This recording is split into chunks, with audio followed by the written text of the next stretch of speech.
আসসালামাইকুম। গণিত basic to advance টিউটোরিয়ালে আপনাকে স্বাগতম। আজকে আমরা যে বিষয়টি নিয়ে আলোচনা করতে যাচ্ছি সেটি হচ্ছে জ্যামিতির মৌলিক ধারণা। এই অধ্যায়টি পড়তে গেলে আমাদের প্রথমেই জানা দরকার জ্যামিতি আসলে কি, জ্যামিতি শব্দটা দ্বারা কি বোঝায়। আমরা জ্যামিতি শব্দটার শাব্দিক অর্থ যদি না বুঝি তাহলে জ্যামিতির ধারণাটাই পাবো কীভাবে, তাই না? যার কারণে আমাদের জ্যামিতি শব্দটারই আগে শাব্দিক অর্থটা আমাদের সুন্দরভাবে জানা দরকার। আমরা বোর্ডে দেখতে পাচ্ছি যে জ্যামিতির ধারণা। এখান থেকে আমরা প্রথমে দেখব যে আসলে জ্যামিতি কি কি শব্দর কম্বিনেশনে তৈরি হয়েছে। এখানে দেখা যাচ্ছে যে যার অর্থ ভূমি, যে অর্থ কি ভাইয়া? ভূমি। আর মিতি অর্থ পরিমাপ। তাহলে আমরা জ্যামিতি শব্দ থেকে দুইটা শব্দ পাইলাম, একটা পাইলাম জ্যা আর একটা পাইলাম মিতি। এই শব্দ দুইটা একত্রিত হয়ে জ্যামিতি শব্দটা তৈরি হয়, তাই না? এখানে দেখা যাচ্ছে জ্যা এবং মিতি। জ্যা অর্থ ভূমি, মিতি অর্থ পরিমাপ। তাহলে কি পাইলাম আমরা? যে জ্যামিতি অর্থ ভূমির পরিমাপ। তাহলে কি পাইলাম ভাই? আমরা এই শব্দ দুইটা যদি আমরা একসঙ্গে যোগ করি, দুইটা মিলে আমরা কি পাবো? জ্যামিতি। যার অর্থ কি হবে? তাহলে এইটা দুইটা যোগ, তাহলে কি পাবো আমরা? ভূমির পরিমাপ।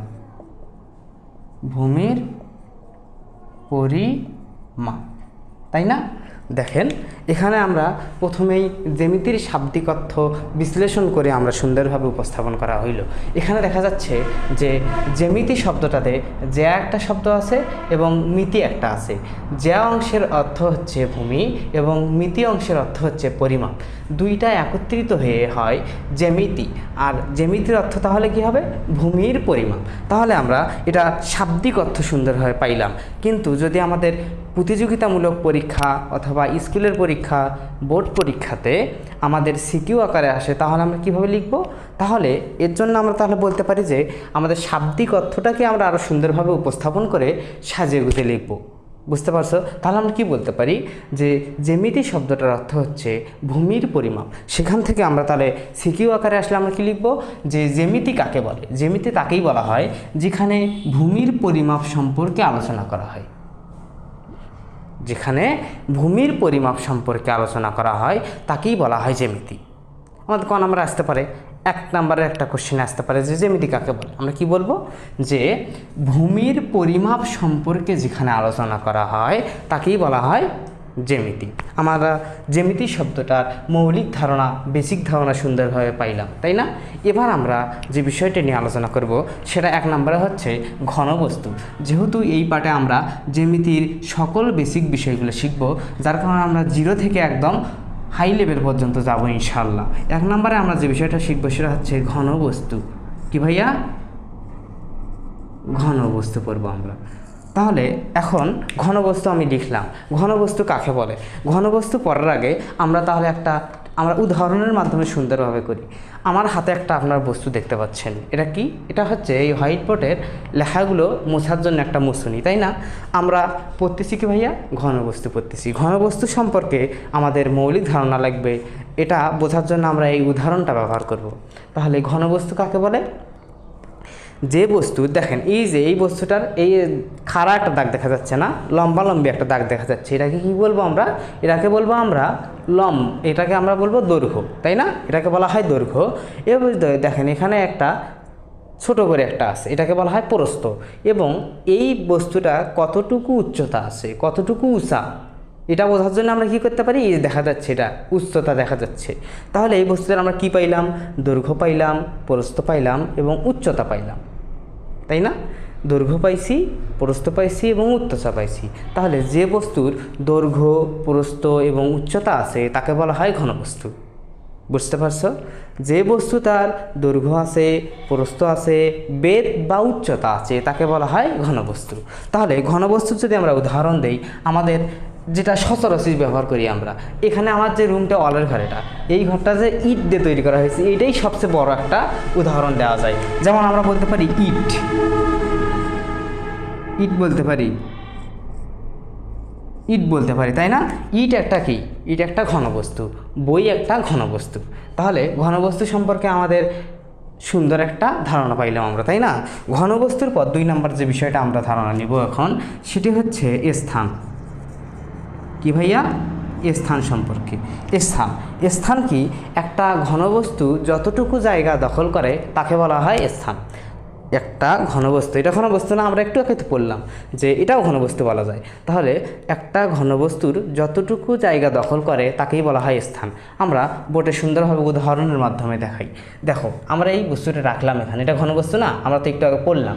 তাহলে এই বস্তুটার সাইডে আমরা একটা দাগ দিই। এটা কিন্তু অনেকটা জায়গা দখল করে আছে এই বোর্ডে।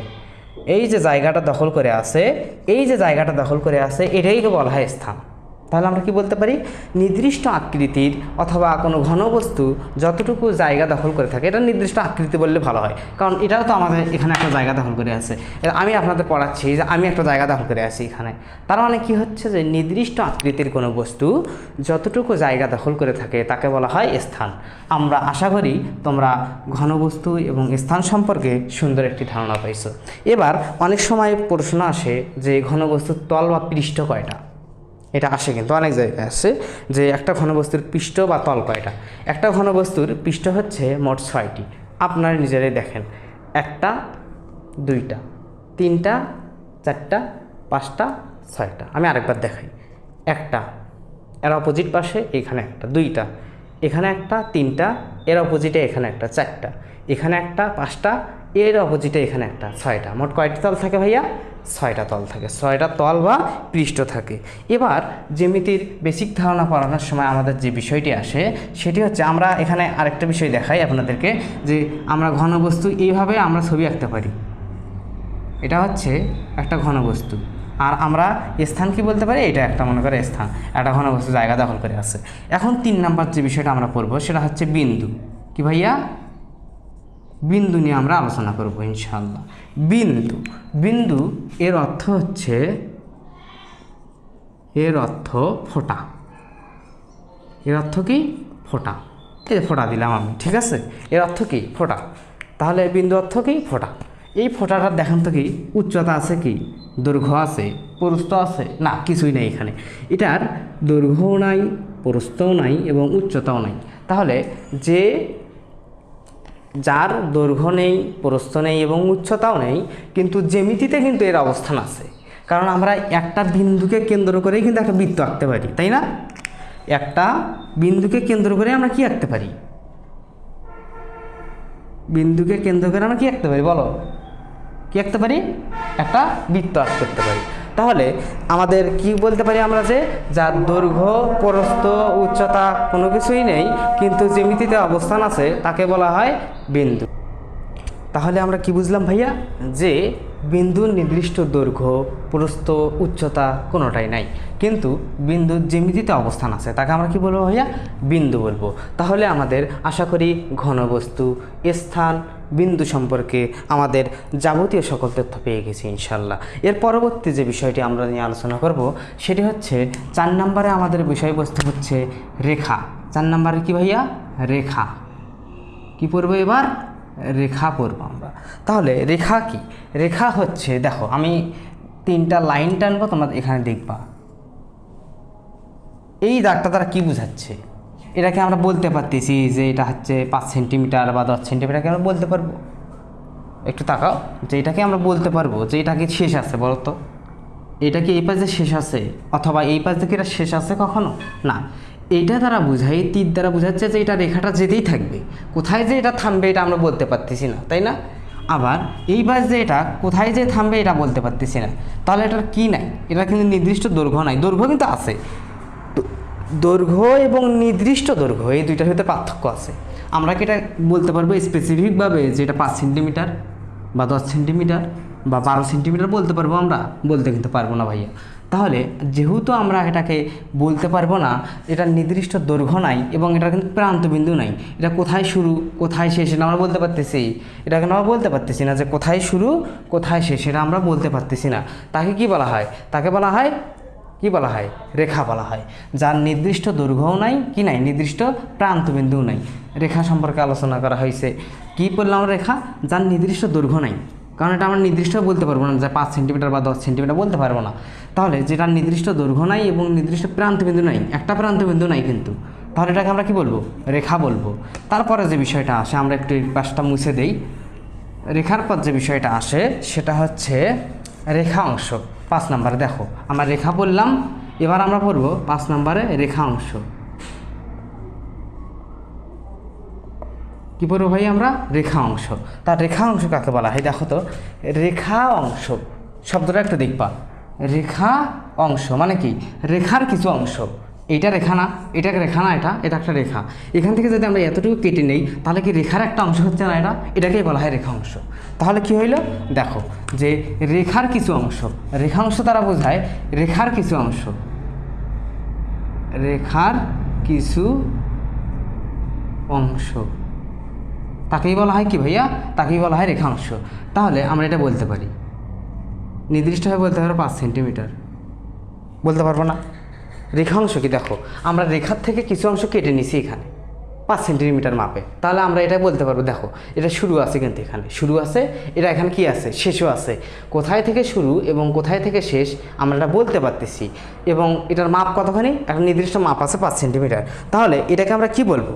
এটাকে আমরা কি বলতে পারি? রেখা অংশ বলতে পারি। তাহলে রেখা অংশ কাকে বলে?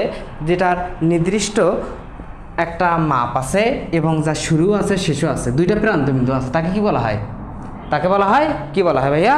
তাকে বলা হয় কি বলা হয় বলো? তাকে বলা হয় রেখা অংশ। 6 নম্বর যে বিষয়টা আমরা পড়বো এখন সেটা হচ্ছে রশ্মি। রশ্মি বলা হয় কাকে? রশ্মি আমরা দেখো একটা দাগ দিই, দেখো তো আমরা তিনটা একসঙ্গে আমরা এত তুলনা করবো। দেখো রেখা কীরকম ছিল, রেখাংশটা কীরকম হলো এবং রশ্মিটা কীরকম হলো। রশ্মির কি একটা প্রান্ত শুরু আছে না? এখানে আমরা কিন্তু শুরু দেখতে পাচ্ছি, শুরু, এবং এটা কোথায় শেষটা বলা যাবে না? বলা যাবে না কিন্তু। তাহলে এটার নির্দিষ্ট একটা শুরু আছে কিন্তু শেষ নাই, নির্দিষ্ট মাপ নাই এটা, তাহলে আমরা এটা কি বলবো? রশ্মি বলবো। যে যার একটা প্রান্তবিন্দু আছে, একটা প্রান্তবিন্দু আছে না, এখানে শুরু আছে একটা, যার একটা প্রান্তবিন্দু আছে কিন্তু নির্দিষ্ট দৈর্ঘ্য নাই, তাকে কি বলা হয়? রশ্মি বলা হয়। যার একটা প্রান্তবিন্দু আছে কিন্তু নির্দিষ্ট কোনো দৈর্ঘ্য নেই, তাকে আমরা কি বলবো ভাইয়া? তাকে বলবো আমরা কি? তাকে আমরা রশ্মি বলবো। আশা করি তোমাদের রেখাংশ এবং রশ্মি সম্পর্কে সুন্দর ধারণা হয়েছে। এবার যে বিষয়টি নিয়ে আমরা আলোচনা করব, যেটা আমাদের অতি গুরুত্বপূর্ণ, জ্যামিতি পড়তে গেলে লাগবেই এই বিষয়টা, মাস্ট বি, এটা মানে এটা তোমার লাগে ফরজ, সেটা হচ্ছে কোণ। কি লাগবে ভাইয়া? কোণ লাগবেই। কিন্তু কোণ কাকে বলে? কোণ ইংরেজিতে বলা হয় অ্যাঙ্গেল। কী পড়বো আমরা? কোণ। ইংরেজিতে কী বলা হয়? অ্যাঙ্গেল বলা হয়। তাহলে কি কোণ কাকে বলে? কোণ মানে কি? কোণ আকার থাকবে, তাই না? বাঁকা বাঁকা থাকবে। এটা যে আমরা দেখো এটাকে আমরা কি বলতে পারি? অল্প টাকা বললাম, একটা প্রান্তবিন্দু আছে, একটা প্রান্তবিন্দু নাই, নির্দিষ্ট দৈর্ঘ্য নাই, এটাকে আমরা রশ্মি বলি না? রশ্মি বলি। এই যে বুঝতে পারছো তুমি, এটাকে আমরা কি বলতে পারি? রশ্মি বলতে পারি। দেখো এখানে আরও একটা রশ্মি গেল এই পাশ দিয়ে, এবার তাহলে আমরা কি বলতে পারি? এখানে একটা রশ্মি, এখানে একটা রশ্মি, দুইটা রশ্মি একটা বিন্দুতে মিলিত হয়েছে না? এ ধরো এই বিন্দুতে মিলিত হয়েছে, তাহলে আমরা কি বলতে পারি? দুইটা রশ্মি একটা বিন্দুতে মিলিত হয়ে, ধরো এখানে আমরা ও বিন্দু দিলাম, এটা এ, এটা বি, তাহলে এখানে রশ্মি হলো কয়টা? একটা হলো ও বি রশ্মি, আর একটা হলো কি? ও এ রশ্মি। এই ও বি রশ্মি এবং A B Rashmi, O B রশ্মি এবং এ বি রশ্মিটা ও বিন্দুতে মিলিত হয়েছে না?